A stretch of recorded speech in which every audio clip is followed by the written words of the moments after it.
Natumbok kasi ni Babe Romualdez yung inyong masamang intensyon. Kasi yung Taiwan, hindi ninyo masindak.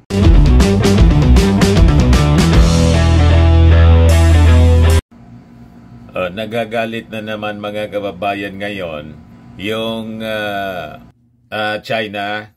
Nagpalabas na naman po ng statement yung Chinese Embassy at binanatan yung ating ambassador na si Babe Romualdez. Kasi daw mga kababayan, ini-smear daw yung kanilang bansa, sinisiraan. Kami pa yung naninira sa inyo.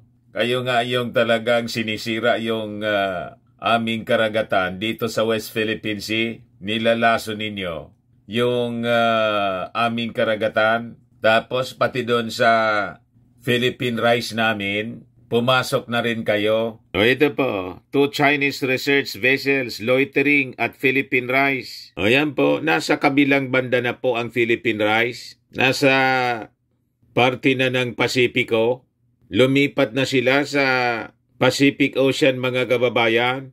Hindi na yung West Philippine Sea, yung gustong kamkamin, pati yung Philippine rice. Pumasok na rin sila. Pagkatapos, sasabihin, sinisiraan daw ni Babe Romualdez yung kanilang bansa. Ito po, don't use South China Sea dispute to smear China. Sabi po ng Chinese Embassy sa Manila. Kita ninyo yung mga pag-uugali nitong mga Chinese na barkada po ni Maudigs. Ang gusto kasi nila po, yung mga upong officials, yung natutulog lang sa pansitan. Habang kinakamkam po, pinapasok yung ating teritoryo, dapat matulog lang tayo. Yan ang gusto nilang mangyari. Ngayon, nasa administrasyon ng ating Pangulong Bongbong Marcos, nakikita nila na nasa tamang landas po ang ginagawa ng ating Pangulo. In fact, ngayon, kaninang umaga lumipad po yung ating Pangulo papuntang Australia for the ASEAN-Australia Summit. Siyempre, parte yon yung West Philippine Sea, yung security sa Indo-Pacific region, ang sadya ng ating Pangulong Bongbong Marcos. Kaya nanggagalaiti palagi ang mga Chinese officials. Ito yung ating Pangulong Bongbong Marcos. Sabi dyan, Philippines-Australia ties ensure regional stability. Sabi ng isang expert. So tama po kasi yung mga actions na ginagawa ng ating Pangulong Bongbong Marcos. Kaya nasasaktan po yung China. Kaya putak ng putak po. Daldal sila ng daldal ngayon. But before ko mga kababayan ibigay sa inyo yung full story, click subscribe muna dito sa ating YouTube channel and hit the notification bell para lagi po kayong updated sa mga kaganapan dito sa ating bansa. Like and share na rin po ninyo ng ating video at huwag na rin po ninyo na skip yung ating mga commercial ads para tuloy-tuloy lang ang pag-unlad ng Bagong Pilipinas. Sa mga naghanap pala ng malinis and spacious fitness gym, pumunta lang po kayo sa aming Colossal Fitness Gym. We also offer Grab Car Rental with our brand new 2023 model ng Toyota Innova. We also accept booking for those who are planning to travel via PAL, Cebu Pacific and other airline companies, local and international, and bills payment for Meralco Bills, PLDT, etc. Pati sa Alico Bills po dito sa amin. Kahit saan po kayo gusto na mag-travel, pwede na kayo magpa-online booking, bumili ng plane tickets po dito sa amin. Pati sa mga hotels, nagbo-booking po kami. May Paymaya kami rito at may bayad center na rin. Ang Colossal Fitness Gym is located at 3rd floor Security Bank Building, Landco Business Park, Legazpi City, Albay. For inquiries, look for Giron Maravillas, contact number 0966-802-0949. Yan po yung aming Innova. Lagi na pong matao sa amin. Na-set up na rin yung mga bago naming equipment. May treadmill na rin po kami. Saka ito po ang bago naming product na binibenta. iGlow Serum mula sa South Korea. Negosyo siya ng aking anak na architect entrepreneur, Riz Maravillas. Whitening po siya. Tingnan niyo yung epekto sa kanya before and now. For your inquiries, Dumiretso na lang kayo sa kanyang FB account, Riz Maravillas on FB. Ito naman po, Firmax Firming and Lifting Cream, pinapahid po sa mga pulses and affected area. Mainam po ito sa mga pains at mga paninigas na mga kaso-kasoan. Ito naman po, Automax Radiant Serum. Sa mukha naman yung application. Anti-aging po siya. You will look 10 years younger than your age. Sa mga cancer patients naman po, baka lang gusto ninyo itong itry. Ningxia Red Mixed Fruit Drink. Hindi man po siya gamot, food supplement siya. Kaya lang, gawa siya mga kababayan sa goji berry. Yung goji berry may anti-cancer properties. Yung mga inquiries ninyo, dumiretso na lang kayo sa aming messenger sa Facebook para masagot namin agad. Ayos pa? Ayos na ayos niya, Mr. Maravillas. O ito yung ating Pangulong Bongbong Marcos. Lumapag na po sa Australia to attend the ASEAN-Australia Special Summit. Yan po yung kanyang paglapag sa Australia. Pero niya, Mr. Maravillas, talagang si Inday hindi na umaattend sa departure sa send-off ng ating Pangulong Bongbong Marcos. Naiya na siguro kasi inisnab siya noon ni Atty. Lisa Marcos, ni First Lady, at saka siyempre nandun si Martin palagi. Yan kasi, paano hindi mahiya? Napakalaki ng kasalanan ng kanyang pamilya. Guilty kasi, mga kababayan sa mga masasamang gawa. Di ba? So, ito yung paninira, mga kababayan daw, na ginagawa ng ating ambassador sa China. Ini-smear daw natin. Kaya nagagalit po sila. Ito yung sabi rito, mga kababayan sa Inquirer News. Hindi pala, Manila Bulletin pala to. The Chinese Embassy in Manila called out a Filipino ambassador over his remarks that the real flashpoint in the region is the disputed waters in the South China Sea. Yun kasi mga kababayan yung sinabi ni Philippine Ambassador to the US, Babe Romualdez. Hindi niya yung Taiwan, yung totoong flashpoint, kundi itong West Philippine Sea. Natumbok kasi ni Babe Romualdez yung inyong masamang intensyon. Kasi yung Taiwan, hindi ninyo masindak kasi kaori ninyo yon, di ba? Yung mga Taiwanese po, mga Chinese din naman yon. Hindi nila masindak. Sinusubukan nilang sindakin tayo rito. Hindi man tayo masindak. Kaya yon, mga kababayan, sinusubukan tayong sindakin. Iayaw man nating magpasindak sa kanila. Kaya nagagalit mga kababayan. At saka, tama kasi yung direksyon na tinatahak ng ating Pangulong Bongbong Marcos na i-engage yung ating mga kaalyado para pag sila pumasok rito, kukuyugin sila. Hindi lang ng ating armed forces. Sasaklolo yung Amerika, yung Japan, yung India, yung Australia, yung European Union. It will be China against the world. Kaya sila nagagalit. Ang gusto nila yung strategy ni Mao Diggs na hindi lang umiimik, natutulog lang. At yung tuwang-tuwa sila, yung sabihin ni Mao Diggs na pwede na ninyong gawing province itong Pilipinas. Tuwang-tuwa yung ambassador ng China dito sa ating bansa.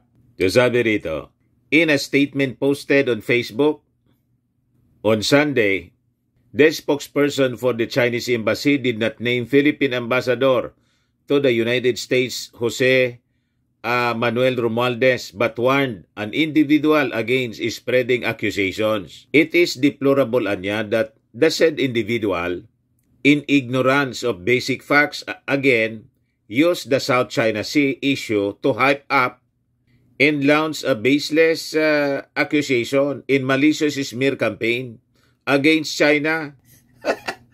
Anong sinasabi ninyong baseless and malicious na akusasyon? Ang sabihin ninyo, natumbok ni Babe Romualdez ang inyong masamang intensyon. And because of that, na-erase ni Babe Romualdez ang katotohanan sa buong mundo. At nakukumbinsi namin ang mga kaalyadong bansa that you are really a real threat dito sa South China Sea, sa West Philippine Sea. At itong West Philippine Sea, ang totoong the real flashpoint.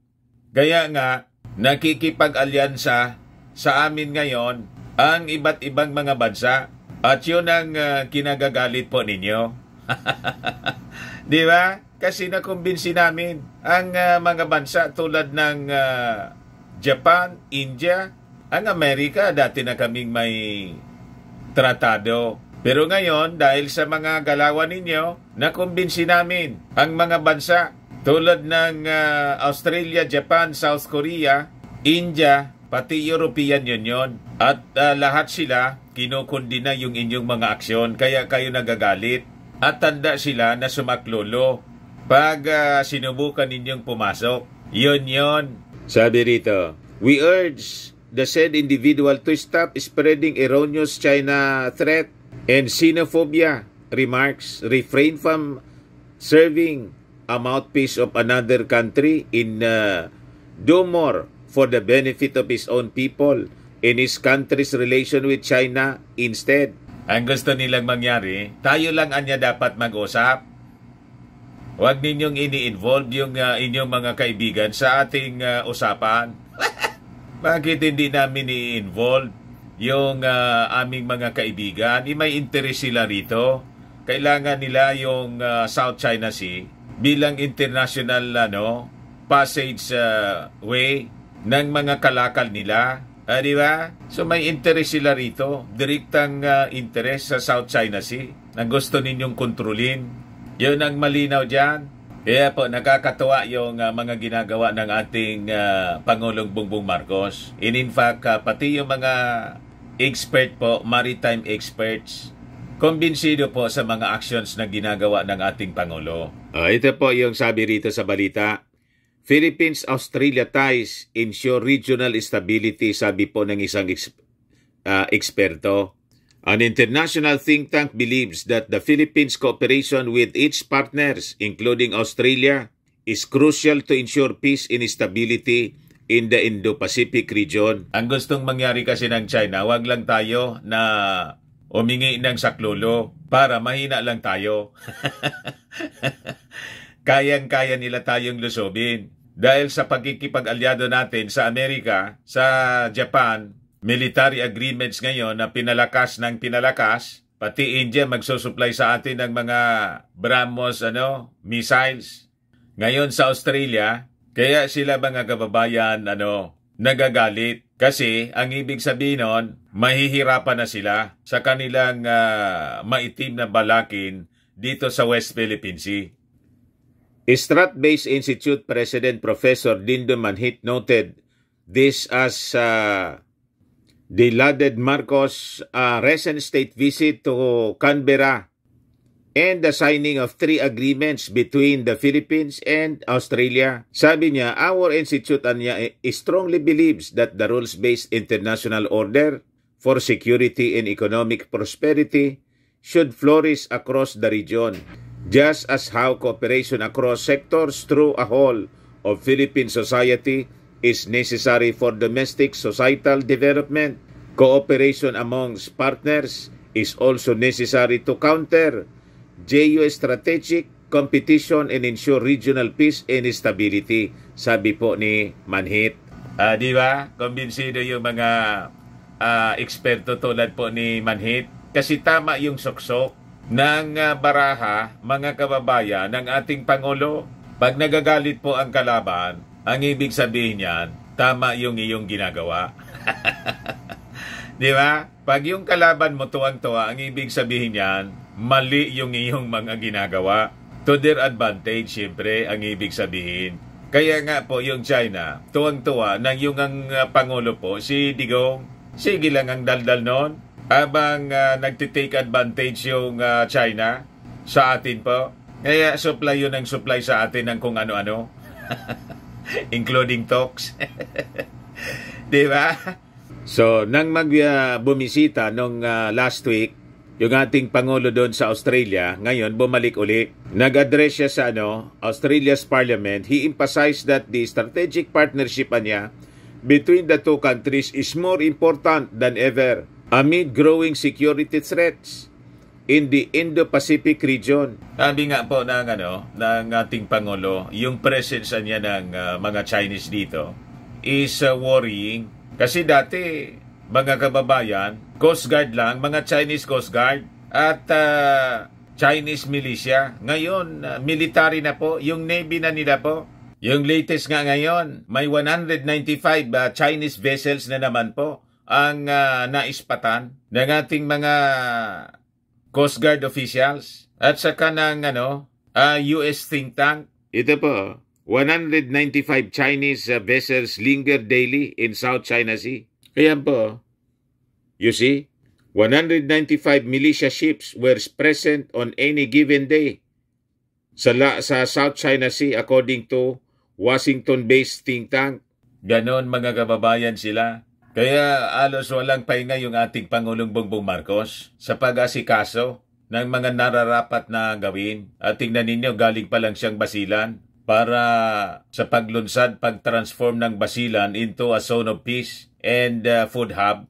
Pagkatapos nagpahinga lang ng konti, larga naman papuntang Australia. Yung sabi rito, Marcos in Australian Prime Minister Anthony Albanese also signed 3 agreements that will enhance interoperability in maritime domain and maritime environment, cyber and critical technology, and investigative techniques for the implementation of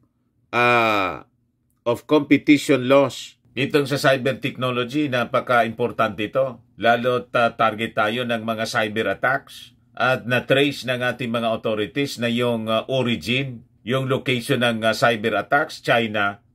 Target yung ating mga different agencies, including yung Coast Guard natin. Pati yung private line ng ating Pangulong Bongbong, tinatarget na pong i-hack. You see? So sabi rito, Manhit noted that from the visit of Prime Minister Albanese in September last year to the most recent visit of the President, bilateral agreements between the two countries have increased immensely with the Strategic Partnership Inc. last September. Kaya gigil na gigil po sila, mga kababayan, sa ating Pangulong Bongbong Marcos. Kaya nga po, matindi yung pag-intensify ng mga paninira at gusto nang iupo si Inday. Si Inday pati po, hindi na po, mga kababayan, nag-send off sa ating Pangulo pag lumalabas ng bansa. Pangalawa na to. Baka niya, Mr. Maravillas, may kausap na ibang tao. Baka po, busy. So sabi ni Manhit, at the core niya of this is strengthened relationship between the two countries is a shared belief in the rules-based international order, one that is furthered by multilateralism intended to sustain peace and stability in the region. The agreements signed during the 2-day visit demonstrate those shared values, sabi po ni Manhit. Ayaw nila ng ganon, gusto nila bilateral talks lang. Huwag daw nangingialam dito yung ibang bansa. Dapat daw Pilipinas at China lang.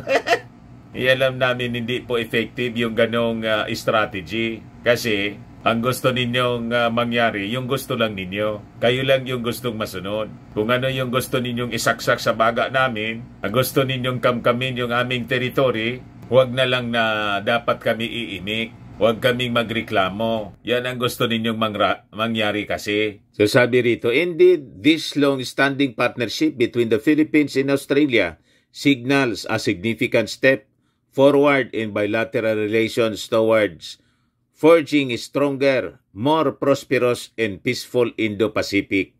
Aside from Australia, 2 other Indo-Pacific countries, Japan and India, express stronger support to the Philippines' bid for a safe and stable maritime region. In a maritime security conference on Friday organized by the Strat-Based Institute in partnership with the Japan Foundation, Manila, government officials and experts from the Philippines, India, and Japan pushed for triangular cooperation in the security and economic sectors to ensure peace and stability in the Indo-Pacific region. Basag na basag kasi, mga kababayan, yung intensyon ng China rito. sa mga ginagawa natin na palakas ng palakas yung ating security cooperation sa tinatawag na mga like-minded nations. Other than yung ating dati ng katratado, yung Amerika. Ayos pa, kaya mabuhay ang bagong Pilipinas. Mabuhay yung ating Pangulong Bongbong Marcos na sabi nila a weak leader, pero yung higanting bansa, mga kababayan, ang China po, hindi masindak yung weak leader na Pangulo. Di ba? Tumatayo siya at naninindigan na ipaglaban yung ating territory. Hindi yung inyo na niya, gawin na ninyo kaming province. Di ba? Strong leader daw yun. Huwag kami. Yan man lang po, mga kababayan. Ako po si Dante Maravillas. Bye-bye. God bless.